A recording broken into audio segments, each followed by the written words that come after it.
Halo sahabat semuanya, selamat datang kembali di Satu Tingkat, tempat kita membedah dunia dari sudut pandang yang nggak biasa.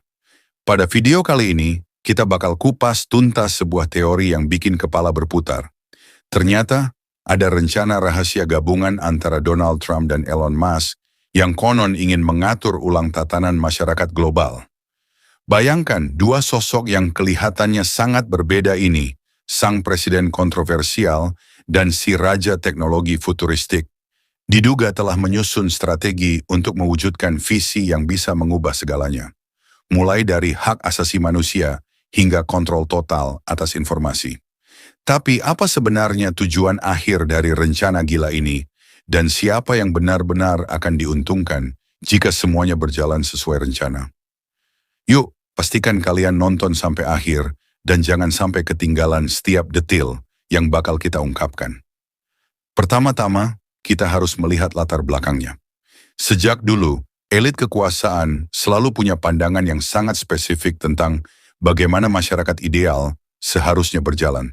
Ada yang bilang, bagian yang tenang dengan lantang, yaitu mereka yang diam-diam mengatur segala sesuatu tanpa kita sadari, telah menyiapkan blueprint untuk mengembalikan struktur sosial ke masa lalu, di mana hanya segelintir orang yang berkuasa. Di era Trump, kebijakan-kebijakan yang kontroversial seperti pembatasan hak perempuan, pengurangan akses kesehatan reproduksi, dan pengetatan aturan sipil sudah mulai muncul. Kini, dengan hadirnya Elon Musk yang dikenal dengan inovasi teknologi canggihnya, rencana ini diduga akan diberi sentuhan digital yang semakin mempercepat agenda kontrol total. Bayangkan, sebuah sistem di mana data pribadi kita dikumpulkan dan dianalisis sedemikian rupa, sehingga opini publik bisa dimanipulasi hanya dengan beberapa klik. Bukankah ini terdengar seperti mimpi buruk yang siap menjadi kenyataan? Nah, apa sebenarnya tujuan akhir dari rencana Trump-Musk ini? Menurut sumber-sumber yang berhasil menggali informasi rahasia, tujuan utamanya adalah menciptakan masyarakat yang terkontrol sepenuhnya. Dengan menggabungkan kekuatan politik dan teknologi, para elit ini ingin mengatur setiap aspek kehidupan kita. Mulai dari menentukan siapa yang layak mendapatkan akses ke layanan kesehatan, hingga memonitor aktivitas online secara intensif. Semuanya disusun untuk memastikan bahwa kontrol atas masyarakat tetap berada di tangan segelintir orang. Di balik retorika, kemajuan, dan keamanan, tersembunyi agenda untuk mengembalikan tatanan sosial yang sangat tradisional, di mana peran perempuan semata-mata terbatas pada lingkup domestik. Apakah ini keadilan atau justru bentuk penindasan terselubung yang ingin mengembalikan status quo lama? Sebelum melangkah lebih jauh, mari kita renungkan betapa absurdnya situasi ini. Di era digital seperti sekarang, teknologi seharusnya menjadi alat pemberdayaan, bukan instrumen pengawasan total.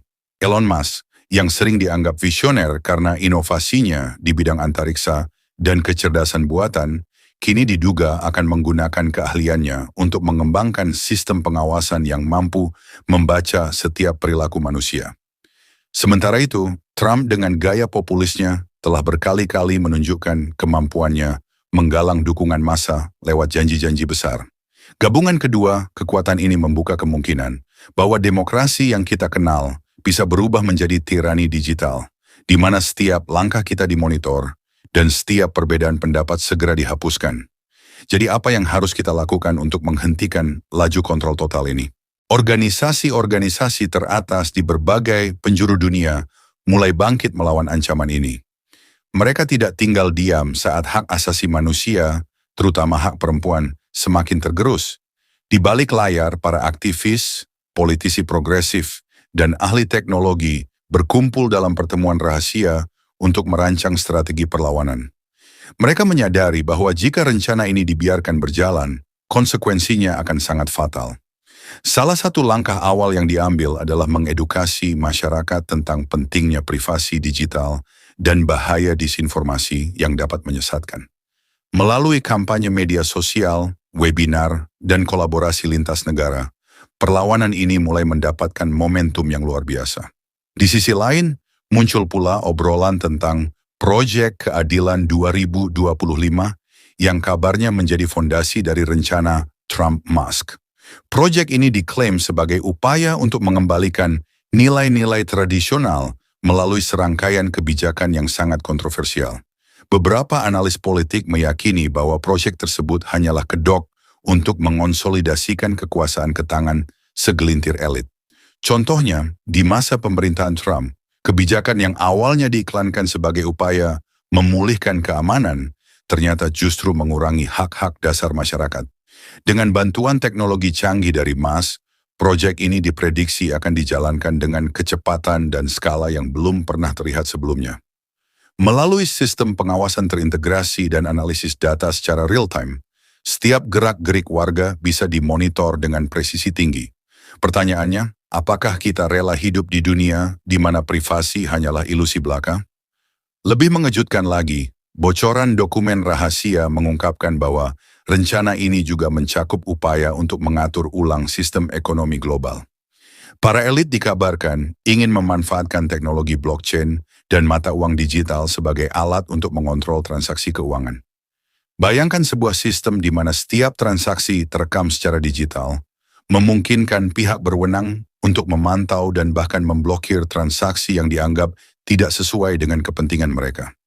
Jika ini terjadi, kebebasan finansial yang selama ini kita nikmati bisa berubah menjadi alat untuk mengekang perlawanan dan memusatkan kekuasaan secara ekstrim. Hal ini memicu kekhawatiran serius karena siapa yang ingin hidup dalam sistem ekonomi di mana setiap langkah keuangan dimonitor tanpa ampun? Tak heran jika banyak pihak merasa khawatir dan mulai mempertanyakan legitimasi sistem yang selama ini kita anggap suci. Kekuasaan yang terlalu terpusat selalu membawa risiko penyalahgunaan.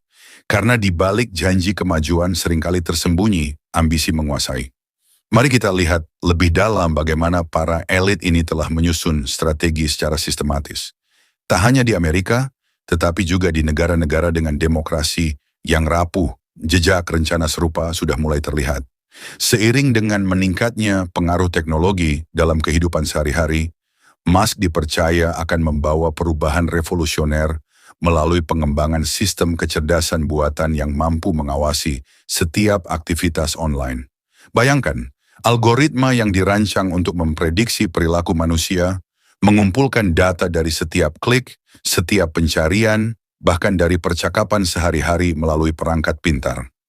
Inilah yang disebut sebagai era pengawasan digital, di mana privasi bukan lagi hak, melainkan komoditas yang bisa diperjualbelikan.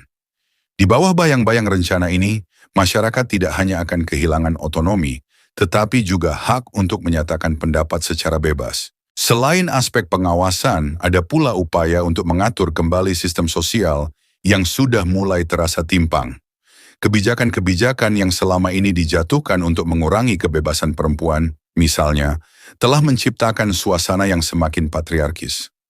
Dalam berbagai wawancara dan diskusi dengan para aktivis, terungkap bahwa banyak kebijakan tersebut justru merupakan bagian dari strategi besar untuk mengekang peran perempuan di ruang publik. Dengan mengembalikan norma-norma tradisional yang menempatkan perempuan hanya pada peran domestik, para elit berharap dapat mengontrol narasi sosial dan politik. Hal ini tentu saja menimbulkan perdebatan sengit di kalangan masyarakat modern yang menuntut kesetaraan dan kebebasan. Apakah kita akan membiarkan sejarah kelam itu terulang kembali? Ataukah kita akan berani menolak dan memperjuangkan hak-hak yang telah lama diperjuangkan? Lebih jauh lagi, isu ini membuka perdebatan tentang bagaimana seharusnya kita menanggapi kemajuan teknologi di era modern. Di satu sisi, inovasi yang dibawa oleh Elon Musk telah membuka jalan bagi kemungkinan tak terbatas, dari mobil listrik ramah lingkungan hingga perjalanan keluar angkasa. Namun di sisi lain, jika teknologi tersebut disalahgunakan, dampaknya bisa sangat merusak. Pengawasan yang berlebihan dan manipulasi data pribadi berpotensi mengikis dasar-dasar demokrasi, serta menimbulkan ketidakadilan sosial yang meluas. Inilah paradoks zaman kita. Teknologi sebagai alat pembebasan sekaligus senjata pengekang kebebasan. Sahabat satu tingkat, di balik semua kompleksitas ini, tersimpan satu pertanyaan besar. Apakah ini semata-mata soal kekuasaan dan kontrol, atau ada agenda ideologis yang lebih mendalam? Silakan berikan pendapat kalian di kolom komentar. Jangan lupa like jika kalian menikmati video ini dan subscribe untuk mendapatkan info menarik seputar ekonomi, geopolitik, dan topik-topik seru lainnya yang bisa bikin otak kalian berpikir. Sampai jumpa di video berikutnya. Salam satu tingkat.